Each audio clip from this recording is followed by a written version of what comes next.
And welcome into the Paul Farrington Show, our Sunday reaction show. Paul joined alongside Jack Weinberger, Robert Ziggy Ziegler at the University of Virginia, who looks a little more sad than I am letting off right now, and Zach Bloomquist, the best executive producer in the game, the happiest executive producer in the game, his Dolphins. We'll get to them in a second. Please remember to like, comment, and subscribe to our channel. We are almost at 1,100 subscribers now, so we're kind of cooking right at the moment, hoping to get up into the 2,000s sooner rather than later. So today we're going to each break down a game or bring up a game that caught our attention in Week 3 of the NFL season.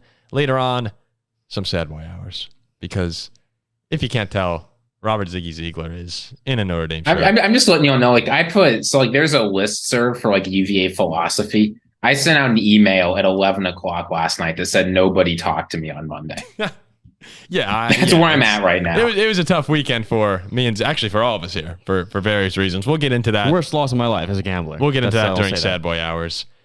But we're going to start. We'll go to Zach Bloomquist with, wonder what game he might pick. Zach, put him up on this Week 3 reaction show.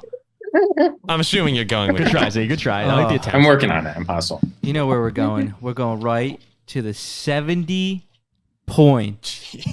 Dolphins. And they could have scored more. You're right. We could have put up 80 today. But you know what? We were humble.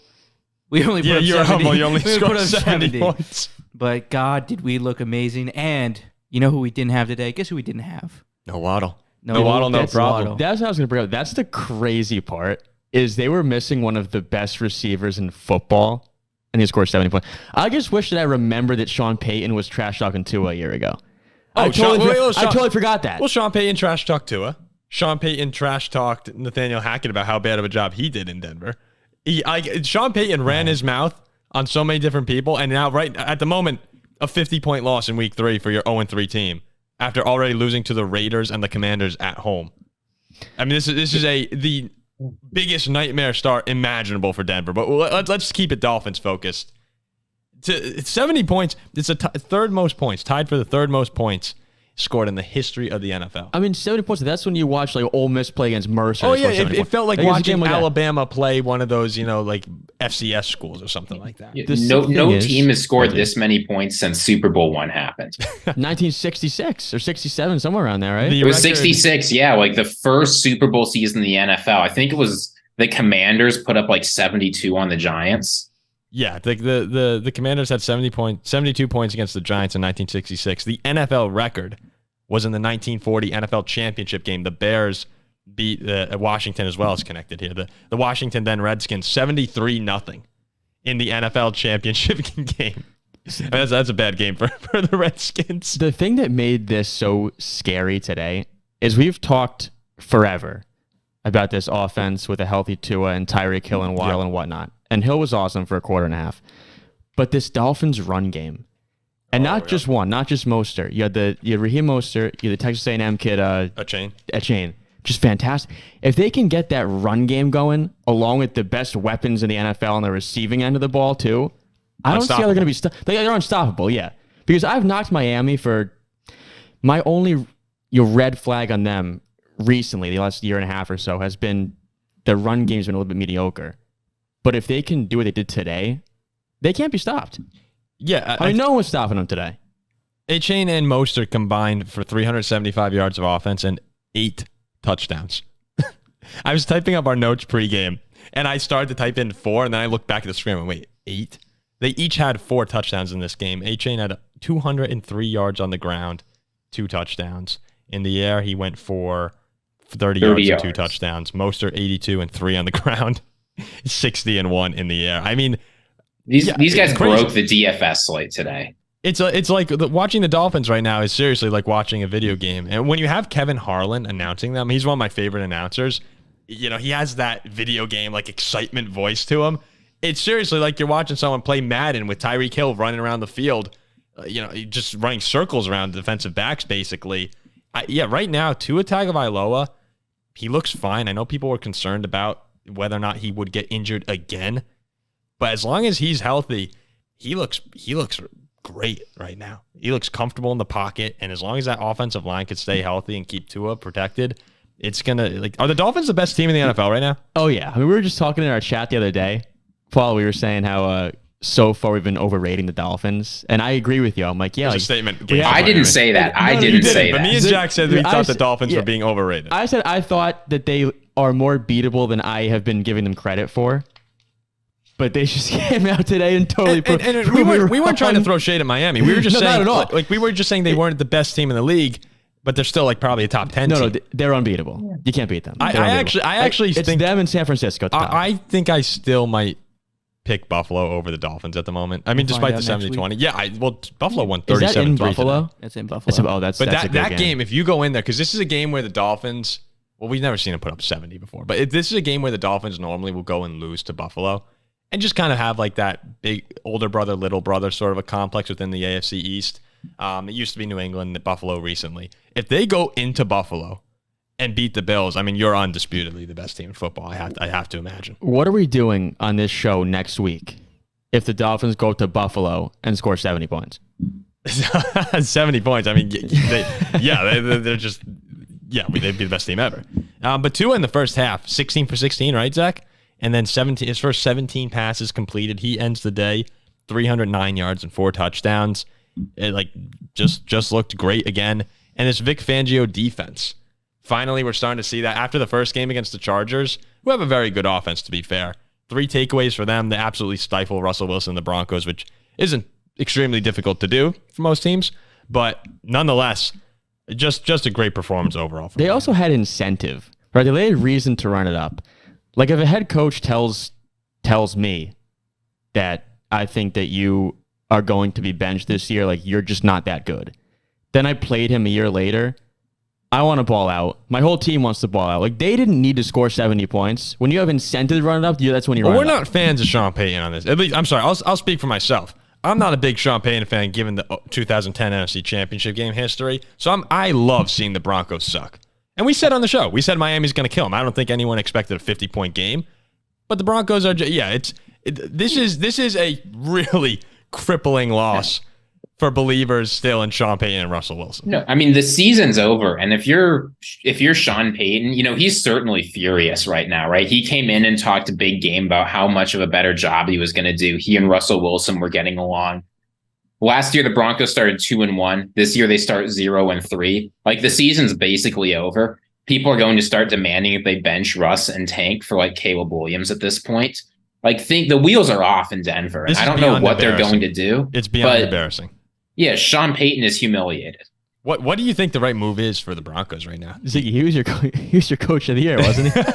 Look, I still think he was it wasn't. I did my best. Right? I've had a million. Yeah. Wait, so sometimes you get it wrong, but what should the Broncos do? I don't know, right? Because they'll win a couple games. There's no point, I think, in trying to blow things up. They've got a lot of talent. But what can you do with Russell Wilson?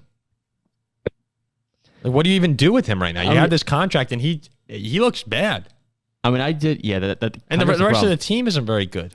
I did tell you guys in the last show, I believe, that I've fully changed my stance on Caleb Williams. I told you that, right? I think he's going to be amazing in the NFL. But the thing is with the Broncos, it's kind of like a purgatory type thing. It's they'll probably be good enough to be 6-11, but they won't get the number 1 pick.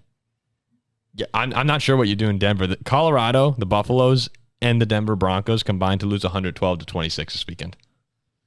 Which, I mean, a bad weekend to be a fan of Colorado sports. If you're Denver, can you get off of Wilson right now? How much dead cap are you hitting? So on the count of this, I took a look at the math. Realistically, if you want to get off Russell Wilson, it's going to be a 2-year process starting next year, right? So basically, here's what they have to do. Oh, man. What you do is you do what's called a post-June 1. I don't think anybody wants to trade for that Russell Wilson contract right now. And realistically, they can't trade him. Yeah, so what you have to do is what's called a post-June 1 cut. Basically, they'll take $35 million in dead cap next year, and then about $50 million the next year. And then they'll be off from Russell Wilson. And that sounds bad, but if you've got a rookie quarterback, the cap's going up, you can make this work, suck for a year, and then move on.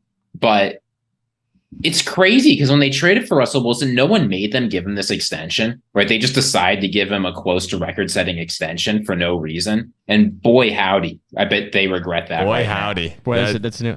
Boy, howdy, it's bad in Denver right now. My aunt and uncle live in Denver. They become Colorado sports fans recently, so they're probably pretty upset about that. You know what? The Colorado sports fans just won an NBA championship. They don't have to complain. Yeah, they were pumped about that. Yeah. And one more note on the Dolphins here. The second most yards in the history of the NFL. The record was held by the 1951 Los Angeles Rams against the New York Yanks. 735 yards. So a almost record-breaking, just unbelievable historic performance from Miami today. They end with 726 yards of total offense. Just ridiculous. They averaged over 10 yards a play. It was like a perfect game. It was as close to a perfect game as you could have. 10 touchdowns, 726 yards, no turnovers. Just, Zach, applause for you because the rest of the show is an absolute hell right now. Give it a little noise. Do your best. Okay, Ziggy, why don't you've improved. Yeah, Ziggy, he was neighing. I'm working. I've been practicing. Last time was pretty much like a neigh, like a horse. Ziggy, that wasn't bad. What game would you like to talk about from this weekend? What caught your eye? And I have a feeling I know where this is going. This pains me, right? So a lot of the subscribers we've acquired recently have been Packers fans, and honestly, I know we love Packers fans here, but I'm getting kind of sick of Packers content because we keep having to say positive things about Jordan Love. And after the Packers were down 17-0, I texted the group chat like, all right, finally, we can run a show about how Jordan Love sucks. I was thinking the same And then thing. He puts together an Aaron Rodgers-esque fourth quarter comeback. Same thing. They haven't scored a single point. He puts up 18 to barely edge it out, right? The defense gets the job done. He makes the passes he needs to, right? Romeo Doubs of some incredible catches. And let's not forget, right? Watson's still not there. Jordan Love looked good again, and I'm so sick of it. Every single game, he finds a way. You know, there was that unfortunate drive against the Falcons. Some things went his way, some things didn't. But he keeps finding ways to get the Packers wins. If I'm Detroit, I'm worried about next week. But this week, it was a good performance from the Packers once Derek Carr went down. Yes, I'll start by saying I was a fan today of Jordan Love because I was holding the Packers ticket to recoup some of the losses from last night. We'll have to talk and about that. I may or may not have doubled down on plus 1,200 live. I may or may not have done that. We'll see. It's up. I won't reveal it, but I may have done that as well. But the first 3 quarters, I mean, he was bad. And I was ready to write him off. I'm like, all right, this guy stinks. He was missing throws, wide open throws. He was overshooting guys. He was bouncing balls at their feet. They had 1/4 interception. 4th to pick, 1 4th and 2. I forget what it was. Maybe Dobbs. Oh, missed it bad. Yeah, Yep. missed it bad. Down by the end zone. I think it was Dobbs. I don't know exactly. Then the 4th quarter, though, he comes back and he's making a lot of those good throws. Like the defense is getting their stops, and he looks unpanicked, unfazed, and he's standing in there, and he looks great. And I'm like, shoot, like maybe he's got it. That's a big win, dude. I'm miserable right now. I can't tell you how miserable I am as a sports fan. It is just like. We'll continue to get into just how bad it was as a Notre Dame and a Viking fan today in a little bit. Sad Boi Hours segment. But I'm sitting there and during the Sad Boi Hour segment, but I'm watching the Packers. At least this is my thought process earlier in the day. It's 17-0 Packers, and I'm going, okay, like, you know, thank God, because at least the Packers are coming back down to earth, given the horrible weekend that I've had, and without Christian Watson, without Elton Jenkins, without David Bakhtiari, without Jair Alexander, without Aaron Jones, they mount this comeback against one of the better defenses in the NFL, down 17 going into the quarter. They didn't even have the ball at that point. The Saints started I believe they went 3 and out or something, or 4 and out. That horrible pass, like you said. But then Jordan Love ends the 3rd quarter, and he has about 150 yards. He has that pick. The completion percentage is still about 55%. But in the 4th quarter, like you said, shorthanded against one of the best defenses, he ends up with like 100 yards and the touchdown. The Saints have only allowed 1 touchdown this year in the first 2 games. They scored twice. They get the 2-point conversion. He's running around the pocket, making crazy plays. And the one thing about Jordan Love that I do want to bring up with you guys is last week we dogged him because he had a bad last drive against the Falcons. Some Packers fans agreed with that. Some said, some didn't. But he couldn't get the job done when he got the ball back. And this game, 3 drives in the 4th quarter, all lead to points, all get the job done. But I love that he's not afraid. In fact, he's basically willing to throw the deep ball consistently. And it puts a lot of strain on defensive backs. And I think that's where you saw them come back into this game. He was hucking it deep and got a couple penalties. He got a couple great completions. Dobbs and Jaden Reed made a few phenomenal catches. Like when he's just playing loose, this Packers team, this offense, it looks pretty good. And remember, 4 starters out on offense. The potential with Jordan Love is there. Seriously there, for sure. I can tell he's going to be a good quarterback. He has what it takes. It's miserable. Obviously, I said this before on this show, that the ceiling for this season, of course, it is capped for the Green Bay Packers. I don't think it's super high. But going forward, he has what it takes to be a good quarterback in this league. That throw in the 2-point conversion, under pressure, he steps up, kind of off balance, throws a dart. Yep. I mean, I don't think Kenny Pickett makes that throw. It's good. Well, it's just Kenny Pickett. But it's going to come down to consistency with him. Can he string together multiple good drives at once, which we haven't really seen this year? The Bears game, he was okay. He was good in the Bears game. Again, like, it's the defense mold. 17-11, he gets the ball back, and the go-ahead touchdown on 3rd and goal was a beautiful throw to the corner of the end zone. Yeah, no, it's really disheartening. It's really disheartening to see. But and of course the Saints. I do want to say for New Orleans, Derek Carr goes down early in the 3rd quarter. If he stays in that game, we can't play the assumption game. But I do believe the Saints win that if Derek Carr doesn't get injured. I would agree, yeah, because their offense looked. Jameis Winston has come in before for them. It looked good. They didn't move, but like they really didn't move too much. That takes nothing away from what Love did the entire fourth quarter. It takes nothing away from Love in the 4th quarter. He was great. He was great with his legs too. Again, shorthanded. But of course the Saints missed the field goal. Like, of course they missed the 46-yard field goal. If that's the Vikings, that's good from 65 yards. It's just insane. What did you guys think? Easy there. It's just insane. What did you guys think of LaFleur going for 2 down 17-9? It's correct.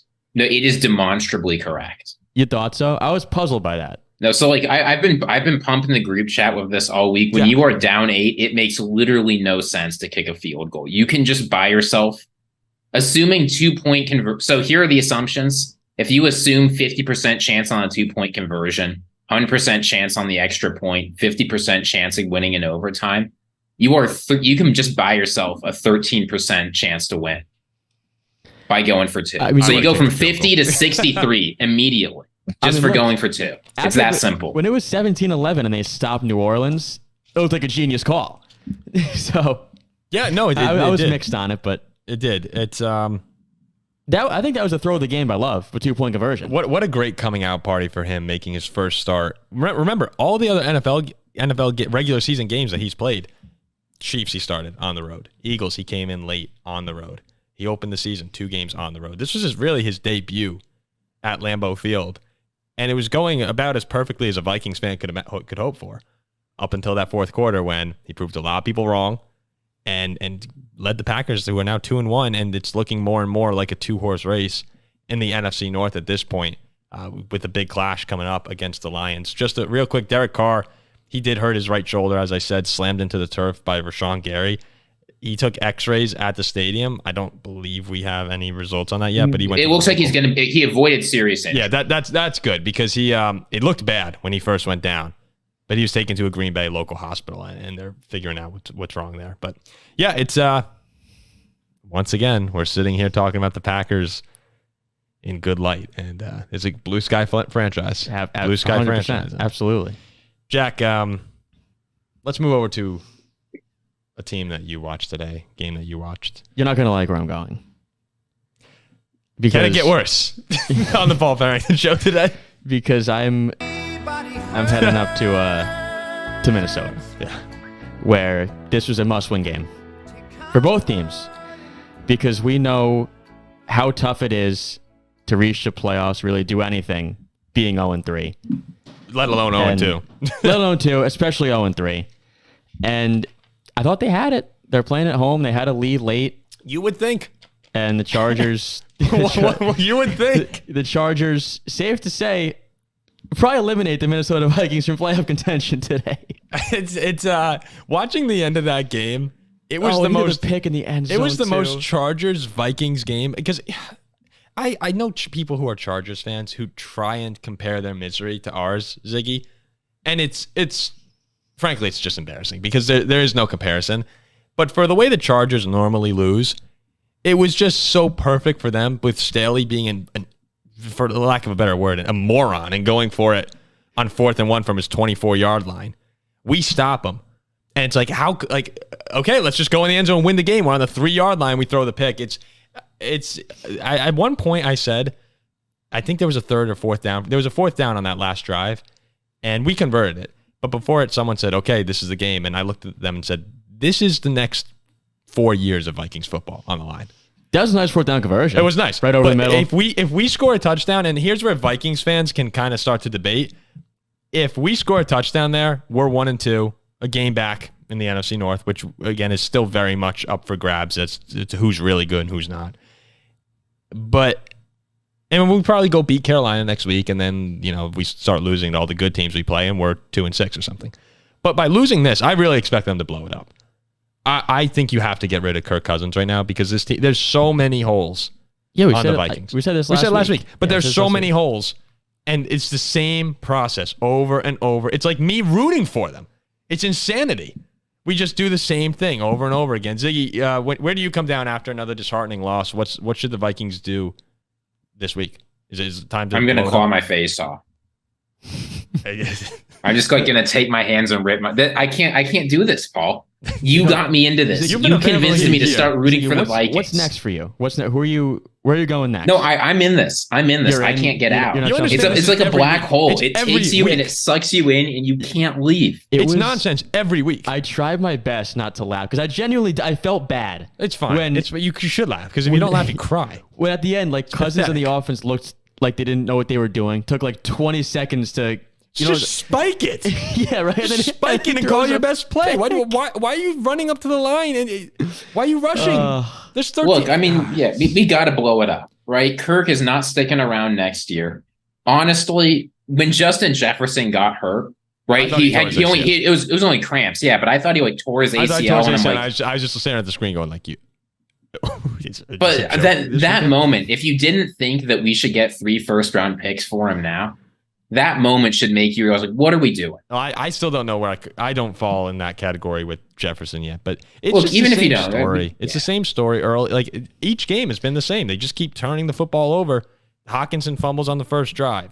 Madison looked like he fumbled, and that I was about to lose. Oh, that was mind. absolutely a fumble. And then, I still I haven't watched the replay of it. That was a fumble, but it was a fumble. It was a fumble. Yeah, I was like, That was horrible. And then Kirk at the end of the game with the interception. It's just comical, like the way that this game ended with the Chargers converting the 3rd and 17, I believe it was. Another 3rd and 17. I did. And I was pissed because I was going against Herbert. 3rd and 17 to Keenan Allen, and then the next play threw at Caleb Evans' hands, bounced back off his helmet and into a laughing Joshua Palmer's hands as he stumbles backwards into the end zone. It's just like you watch these and you're like, does it ever end? And I'm kind of beating a dead horse when I say this, that Kirk Cousins is a good quarterback. That's no mystery. But the roster, just the Minnesota terrible. Vikings, there's really no ceiling. And I said last week, their current state, right, before they were 0-3. Now I think there's no chance. But if you had won this game, there's a world you win the NFC North, get a 4 seed, and then get murked in the playoffs. I'd rather blow it up than maybe have the 4 as a ceiling and lose in the first round like last year. Yes, yes, I would too. There's just no real ceiling because the roster's just not that good outside of Kirk and Justin Jefferson. You heard Mark Sanchez. He was talking the whole game about the pressure in Cousins' face. He was almost bewildered at how quickly. I saw one play today. He takes a snap. I think it's the 3rd down. He takes a snap. Less than half a second later, he's being bombarded. He just throws the ball and even looking. I'd rather have Dalton. I don't care if Dalton Reisler knows nothing about the offense. Get rid of Ed Ingram in there. But you know what? And this is where it's going to sound really bad. And other Vikings fans, tell me if you agree or not. At the end of the game, I always root for the Vikings, but part of me questioned whether or not I just wanted the Chargers to win that game and try and end this once and for all. Because we have to eventually realize our roster is, an okay SEC team at the moment. And it's time to start it. It's a better with SEC team. With Nick Mullins right now. Yeah, with Nick Mullins starting quarterback, we might have the worst roster in the NFL. I mean, if the Vikings played Nick Mullins, right? Let's say they roll up Mullins next week. 1-16. That team, that current team, goes on the road next Saturday to Georgia. What's the spread? The current Georgia or like 2 years ago Georgia? No. Let's say Georgia like 2 years ago versus the current Vikings with Mullins. We should still be fine, but What are you, like, I wouldn't be minus, like, surprised if we choked it late. You're probably -8 on the road. Probably got a big stop late in the game. Ziggy's like, what's going on here? Yeah, you know what? So we'll Ziggy's see. taking Georgia in that game. Yeah, and the points. Yeah. Keenan Allen ended with 18 receptions for 215 yards. I believe career high in yards and a Charger record in receptions. Herbert goes for 405 and 3 touchdowns. It's like, I mean, anytime you are debating a fantasy related who just put in your lineup, if they play the Minnesota Vikings, you play them. Oh, you forgot Keenan Allen had a 50-yard passing touchdown. Oh yeah, sorry. Because of course he did. Allen also had a 40-yard passing touchdown. Sure. That was funny. So I saw that on that play on Red Zone, but I was walking back from the fridge. I was grabbing myself a beer. I was walking back from the fridge. I sat on the couch and I see was it Mike Williams who scored that touchdown from Keenan Allen? Williams running just wide open down the sideline with Palmer, both of them like holding hands. Yeah, and I was going up against Herbert, so I'm like, oh shoot. So I was thrilled to find out it was a trick play. But yeah, I mean, nobody's in the area. Crazy. All right, let me bring up a game real quick, and we'll go get off these Vikings for just a moment. CJ Stroud, we haven't talked about the rookie quarterbacks, and that was something I said we need to be doing more of this week. Unfortunately, Anthony Richardson. And Ziggy, great prediction, by the way, on the Colts. I can't believe that you got away with that one. Gardner Minshew will win you one game. I can't believe you got away with that. I don't want to say anything, but if the Steelers, we're recording before the Steelers game, if the Steelers beat the Raiders, if that's first place in the AFC North for the time being, I don't want to say anything. But the viewers tomorrow will be watching this, knowing the Pittsburgh Steelers are in first place in the North. I think Cleveland should have beat you guys. Absolutely not. What do you mean? You had pick 6. Yeah, like it was just you had 2 defensive touchdowns. We annihilated that crappy quarterback. I think like Cleveland will murder you in Cleveland.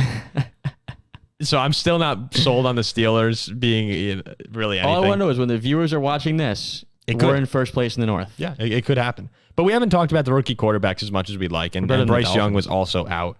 So CJ Stroud today we tried to pay attention to, and the Texans go and beat up on the Jaguars. Now, there were some, like a kick return touchdown. There were some crazy things that happened here and there. But for the most part, 37-20 is your final score. They're up 17-0 at halftime in Jacksonville. And CJ Stroud, all the rookies, Stroud, 20 for 30, 280 and 2 touchdowns. Tank Dell, 5 receptions, 145 yards and a touchdown. Will Anderson had a blocked kick.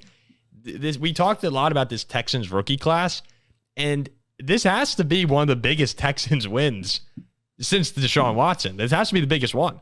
Yeah, I mean, well, there haven't been many, but I know the season's young, but Jacksonville to date, like today, I believe was the second biggest favorite on the money line the entire season. Which was insane because the Texans own the Jaguars. Past 25 games, it's not like the Texans have been very good. They're 20-5 against the Jaguars. And the Jags were minus 420 today. I gave my sister the Jags in her survivor pool. I'm like, no, they lose the Texans.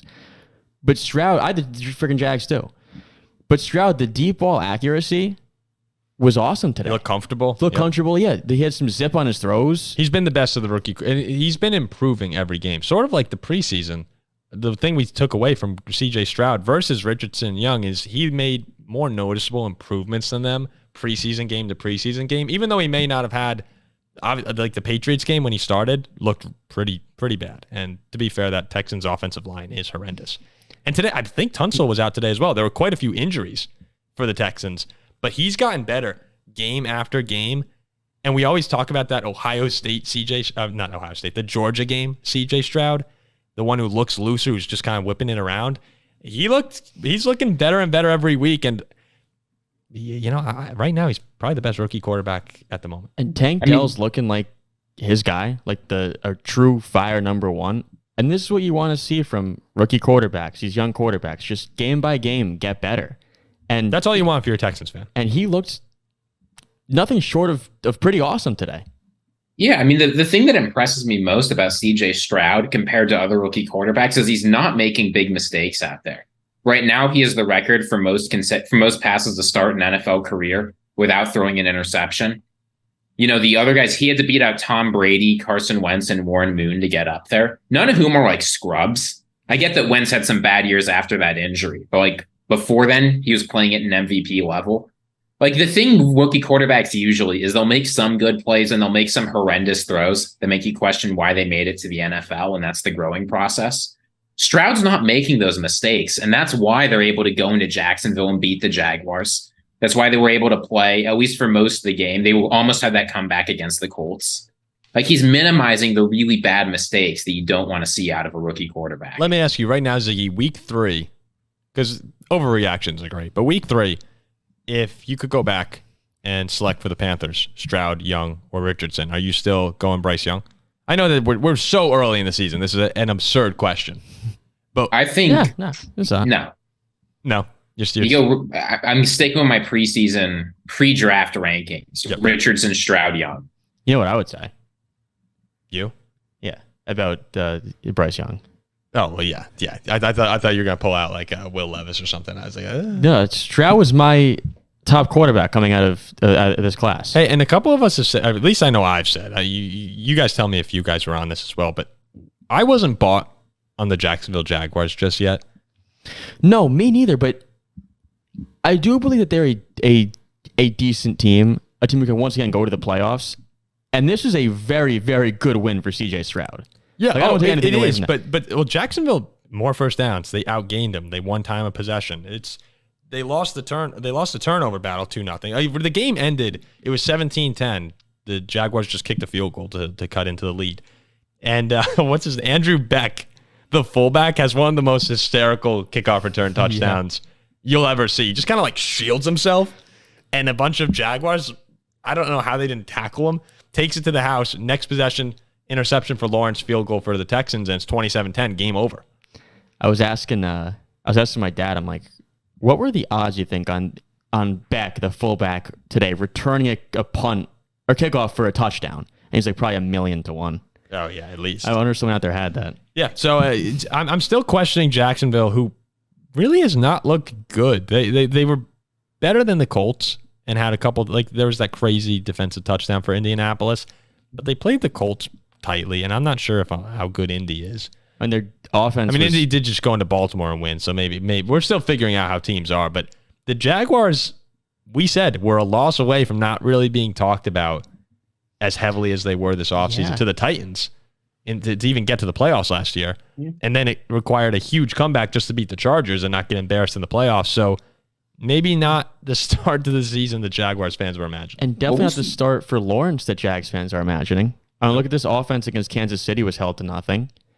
And now today you get blown out at home against one of the worst teams in the NFL to a lot of people. Lawrence hasn't looked good to me. No, they need to figure out the offense fast, right? Because they have to go to Buffalo. They host the 49ers. They host the Bengals. They have to go to Baltimore. Are these in order? No. Oh, okay. So their next 6 games are versus Falcons, at Bills, versus Colts, at Saints, at Steelers, versus 49ers. If they don't figure out the offense fast, right, they could be losing 2 or 3 games in a row. Like, they are not locks to win the division, right? They were one of only 3 teams this offseason that have minus odds to win the division. They no longer look like the favorites to me. I think they're probably like odds-on favorites, but they definitely aren't. They're nowhere near minus favorites. This division can go anywhere. Are you still picking Jacksonville right now? You probably have to. Yes. I mean, this division is so bad, though. I think Tennessee's horrible, too. The Colts are in first, right? Yeah. The Colts are first. But when Anthony Richardson, they're going to start playing him next week, and the Colts, and they're going to start losing games. Yeah, with their number 1 pick. I think the Titans could fly under the radar as being sneakily the worst team in the NFL. They're my division winner, so we'll see what happens. They look tough right now. And we got a big upset today. Yeah, I was gonna say, as we're recording right now, the Cowboys are about to lose to the Cardinals, which is stunning. I just want to put it out there. I've been a Cardinals guy this entire podcast. You have been, but you didn't pick them, man. I didn't pick. We had the Cardinals covering those, Zach. You and I. We had them covering. 12.5 or 13.5? 12.5. Oh my goodness. Bad day for the favorites. Dude, Josh Dobbs, man. I miss Josh Dobbs. He's better than Pickett. I miss Dobbs. Cardinals should be 2-1 right now. Yeah. Which is, and beating the Cowboys and then also taking down the Giants, or should have taken down the Giants. It's maybe a sneaky. We can talk about this tomorrow. We'll get there. Let's do it. That is shocking to me. Do you want to do Sad Boi Hours? Well, I mean, just for like 5 minutes. We'll just end the show. We had I don't want to even talk about it. We'll talk about it briefly. But Jack's cap of the week was Notre Dame versus Ohio State, and I hope most of you guys watched the game because it was amazing. It was fantastic. It was one of the best college football games in my lifetime, I think. It was like the epitome of bend, don't break, offense versus defense, two teams just going at it. I had until the last 2 minutes. I was fortunate enough to stumble across some tickets from one of our Ziggy and I's good friends, Mike, to go out to South Bend for the game. And I found a way out there, flew in late Friday night. It was a business trip. I was in and I was out Sunday morning. And we get there, we get to campus on Saturday morning, and the game day scene was a madhouse. Reese Davis, after game day ended, looked and said, he said, I've never seen something like. He said, this is one of the best environments I've ever seen for college game. That was the most crowded game day I think I've ever seen. It was. I'm not a big game day. I'll watch the picks, but I'm not paying attention to anything else really. And you've been there a bunch of times. Like, did you think that looked? Yeah, that to me, I've probably watched game day most Saturdays for the last 15 or so years. That is probably a top 5 crowd I've seen. Yeah, that's what they said too. They were just blown away, and the energy going into that game. And that's a long tailgate. When you're out there, it's noon, and the game's at 7:30. Sun beating down. I mean, look how red. Did you see my face? How red I am? You did get red. Burnt. Yeah, it's a long day out there. But by 7:30, we're all ready to go. Zach, can you actually start playing the song again? I just need to have a little bit of background music while we discuss this. We're all with you. Here. But we're watching the game, and the start of it was magical. The stop, Hartman down the field. I mean, ideally, what we wanted. We got exactly that stop. What we wanted. We said in text. Yeah, we're going down the field. But basically, to sum it up, without going on too much, at the end of the game, the Notre Dame crowd, I have never seen. I've been a fan now for 6 years since going, and the crowd was just electric because we've been waiting for something to cheer for. We take the lead, and after that 4th down stop on the 15-yard line, that was it. I thought that was the game. I stood there like this. As a statue, thinking we had just won the game, 2 first downs. And then I just don't understand what happened with that first down play call where Sam Hartman took this 5-yard loss. Like, Ziggy, have you heard any explanation for that? I don't know what happened. It looked like we don't need to get into this. After they got 2 straight first downs too. Yeah, it was brutal. And then the drive was just a drive from hell. Watching the 4th and 7, 3rd and 19, the zone coverage just hurts me to talk about it. Yeah, you know what? This will make for a bad listen if we keep going on and on. So just know that we're really unhappy about that. We were heartbroken on Saturday. It was. I've never left a stadium with more hopeless people. 70,000 hopeless people were walking out of that stadium. Yeah, look, I've been betting for 5 years. That was the worst loss of my life. Unreal. All right, well, let's just end the show. Cowboys lost. Good. Wow. Fuck the Cowboys. You know what? At least someone else is suffering out here with us, right? Today was a day of a bunch of big upsets. Josh Dobbs, one of my good friends here at UVA. He's a big Tennessee Vols fan. Friends, Josh Dobbs. No, Josh Dobbs is not one of my friends, but he's a Josh Dobbs guy. He'll be excited to hear this news. Someone's gonna feel happy. This weekend. You know what's the great news from today? Vikings Miami, lose, baby. 70 points all day. I'm being selfish. Vikings lose. Texans win. Cardinals win. Oh. Right now. You get Caleb to Jordan Addison again in Minnesota. Big game next week against the Panthers. That's a huge game. Wait, where's that? We got to drop it. In Carolina. Let's go. Okay. And you know what? I'll say this.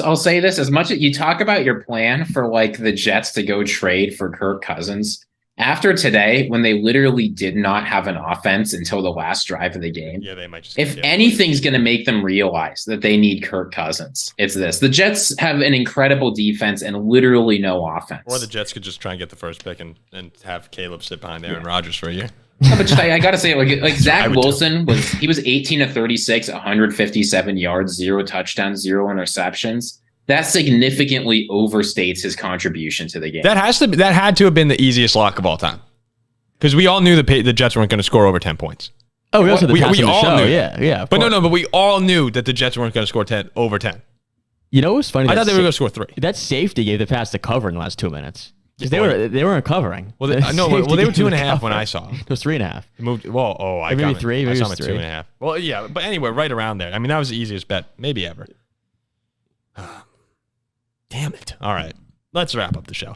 We'll be back tomorrow night, Monday Night Football. We'll do a reaction to the Bengals and the Rams. We can also talk a little Eagles and Bucks and some of these 4:00 games. I mean, there's really nothing to do. They're all over. It's nothing to talk about here.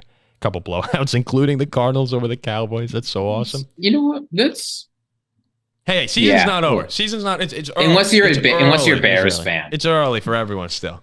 Even if you're a Bears fan, the season's over. Yeah. So hopefully you enjoyed your week 3 because get your towels out. We're in first place, baby. Get your towels out. We're in first place. Yeah, go Steelers. I mean, look, I'm gonna hop on the Fins bandwagon soon. It's thought I had the. It's fair. Hey, it's a good bandwagon. All right, we'll see you Monday night. Fins up. Thanks for listening to the Paul Farrington Show. Please remember to like, comment, and subscribe. I'm gonna get that. We will see you tomorrow night.